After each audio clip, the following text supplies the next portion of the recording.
What's up, Empire Builders? Welcome to another video. So excited to be back. Glad you guys are loving the video content. Let's dive into another yield curve inversion. This is the main curve, or the main yield curve, that we're going to be discussing today. It is the 10-year and the 2-year. And you guessed it, just this morning, earlier this morning, it crossed for the first time since 2005. Okay, here's what that means. For starters, 2005 is, when things really started to become clear what was going to happen. 2006, we have people like Michael Burry and Scion Capital or Scion Management go to the banks and create a new vehicle or instrument to bet against the subprime mortgage market. And by 2008, things were at their worst, but 2009 is when things really hit the fan, and we call it the 2009 financial crisis. So there was a lot of writing on the wall before that happened. And the beautiful thing about a past occurrence like that is past doesn't always prove future, okay? Historical data is great to use, but it doesn't always work out that way. Now, when you have, insurmountable odds that every time it's gone this way, or every time, in this case, every time since 1978, according to Credit Sussy or Credit Sus, it's since 1978, 22 months after this inversion happens, we get a recession. Now, I've been talking about this for a while, that we're already in a recession. The indicators have all been there. This is just another yield curve inversion that further proves the point. And so it's worth talking about. But at the same time, it's also like there's a silver lining to this. And what's most important is to talk about what we can do about it. Okay, so let's go through this data. So this is data from going back to 1978. Before World War II, things get a little bit more saucy and it's not so crystal clear and so accurate. But up until that point, this is pretty much dead nuts. Okay, the last 5 2 to 10 inversions have eventually led to recession. A recession occurs on average 22 months following the 2 to 10 inversion. The S&P is up on average 12% 1 year after a 2 to 10 inversion. It's not until about 18 months after an inversion when the stock market usually turns and posts negative returns. Okay, so that's really interesting to note. And I talk quite a bit about this, but there's micro and macro, and it's so easy to get sucked in on the micro that you forget about the macro. If we look at the S&P 500, the entire stock market since the last 100 years, it's gradually gone up. Yes, there's been times, long times, that it's been down, but the bell curve is shaped up, okay? We just entered our next greed cycle. So there is still money to be made. Just like during the Obama administration, there's a ton of people sitting on the sidelines because everyone's telling them to.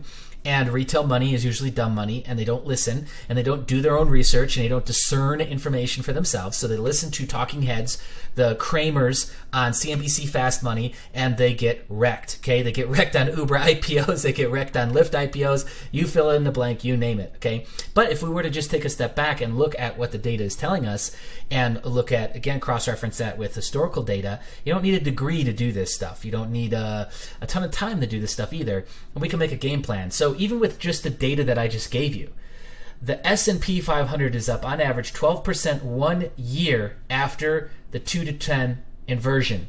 So 1 year from now, it's going to be up 12%. So would you, and that's not guaranteed, but if it does do 12%, here you go. This is the point in time when you should have been taking action. We just had a nice little pullback. We hit all-time highs, 30,000, right? Exciting stuff. But everyone thinks that it's the bubble and that it's gonna crash and it's gonna go down to zero. Just like everyone thinks that how stocks and charts work is that it goes all the way up and then it comes all the way down. It doesn't work like that.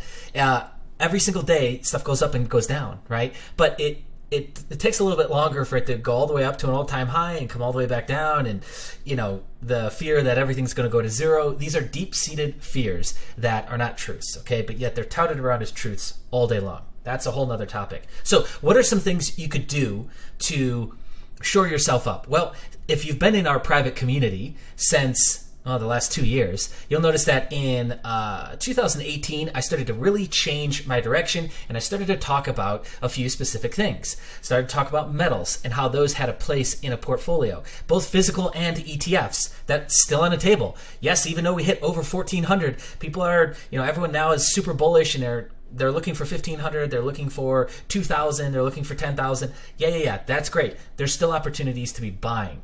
Okay, especially physical gold. Now, understand that you will face challenges with selling physical gold. Okay, they're going to want to know the name brand. They're going to want to know if there's any markings on it. They're going to want to know what purity it is, and all of that will affect. And they can't even quote you, by the way. All that will affect what you actually get.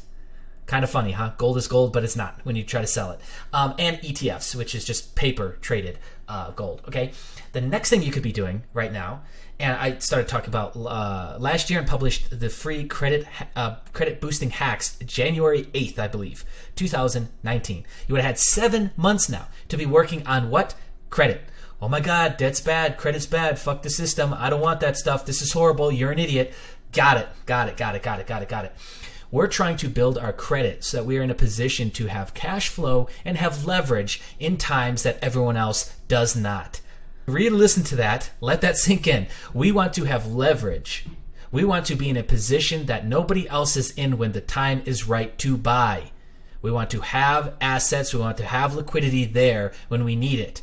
Now, everyone waits too long. They wait until the credit crunch happens. Then they try and go get loans because they need money. Not only do they look desperate, they smell desperate, but the banks have tightened up. And even if you had an 850, they don't care. Okay, so it's been time all up until now to get yourself in position, to open up trade lines, to get your score up, to get yourself and your lendability up so that you're in position. And you leverage those. And you use those cards. And there's all kinds of different strategies with this. I go into quite a bit in the free guide. It's link underneath the video. It's all yours. Okay. There are a few different strategies to this, but overall, you want to leverage other people's money. This is always true. And you want to also be stockpiling some cash, because if things do get bad in 2020, towards the tail end, maybe even middle of 2020, then you can be in a position to what? Well, we're at the top of the real estate market right now, so there's going to be some buying opportunities probably opening up for real estate. There's going to be buying opportunities opening up for maybe in the stock market, in metals.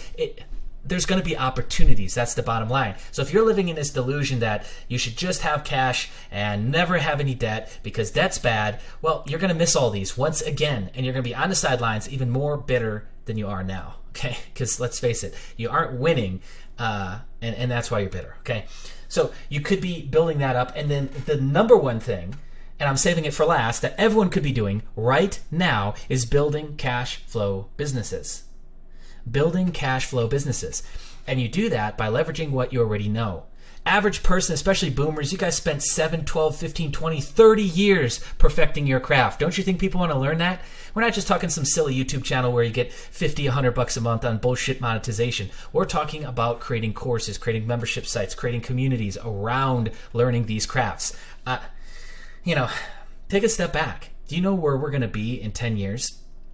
We're going to be in a place where handyman and anyone with skilled trade are going to be getting paid $200-300 per hour because nobody knows how to do it. The guy who can fix cars, the guy who can fix your electrical, the guy who can fix your plumbing, the guy who can do any sort of house stuff.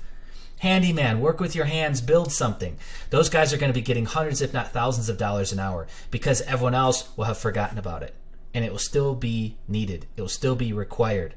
All of that you can leverage right now. Shoot videos, make training, make PDFs, make all kinds of shit right now, one time, sell it at a one-time fee or a monthly fee. That's cash flow, baby. And that is what a ton of people are doing right now. To my boomers, that is what millennials are doing. Not all of them. Some are lazy. Yes, I understand that. Some are entitled. Yes, I understand that. And millennials, well, if you're not doing that, then you're just dumb. Because you've kind of grown up in this culture. You've grown up in the internet culture with a tablet or an iPad in your hand, and you're very, very familiar with it. It's time to leverage your knowledge of this new vehicle, which is the internet, and learn and acquire skills that other people want and are in demand, and sell those. Okay, bundle them up and sell them. That is by far the number one thing that every single person that listens to this video could do right now. And you could also be buying real estate or get yourself into position to be buying real estate because sweet deals are going to come. So Going back on the credit score thing for a second, you could be building up your credit to get into a position to leverage a HELOC or an ALOC on your house, on your property, so that you have cash sitting there so that you can go and get some sort of opportunity with that. You could be investing in yourself through courses, through training, through Tony Robbins stuff. Who cares what it is? As long as you're getting better, 1% better, you will be that much better off the next time things go south. While everyone else is freaking out because they don't have the emotional altitude to deal with these things, you will be ahead. So all of these investments are amazing investments you could be making right now into yourself to prepare for what looks like might be the inevitable. Okay, so the thing I will say is that sitting around watching videos like this, just letting the fight or flight kick on, freaking out, and not doing anything is the worst thing you could be doing. Action is required, my friends, and there's going to be growth in this next cycle. There's going to be growth in a good way. There's going to be growth from the bad things that happen. And it's up to you to decide what side of the fence you want to sit on. That's where I leave it with you, my friends. If you want, I actually wrote about this and sent this out first thing this morning. You're getting this information late if you haven't heard about it already, but you could be at the front of the action. All you got to do is subscribe. It's going to be empirealerts.substack.com. It is a link underneath this video. It's free, no bullshit. Give your email address, and every day you get an email to your inbox on the macro economy. If you want more than that, or you want to join into our private community, it's back opened, it's free. That's also going to be underneath this video. You also get 3 reports. I give you the Bitcoin report, I give you the credit boosting hacks, and I give you the 2019 trends report. All this stuff is turning out to be pretty true, which is amazing. So check those out. You get that. You get access to Discord. You get a bunch of other freebies. I give out free information, free access all the time. You want to be in there, okay? Very tight-knit community, very small. We shed like 5,000 people I kicked out. So once again, we're very, very small again. And we welcome you in if you got the right mindset. And if you want to learn, if you want to really put yourself in a position to thrive through this next shift and through this really next pivot into where we go from here, then this is one of the places to be. Okay, my friends, that's all I've got for you. Go ahead and like the video, give us some support, comment below if you got some feedback or you got something to say. And if you're brand new to this channel and to this video, hit the subscribe button, hit the bell notification. Be on the lookout, more videos dropping soon.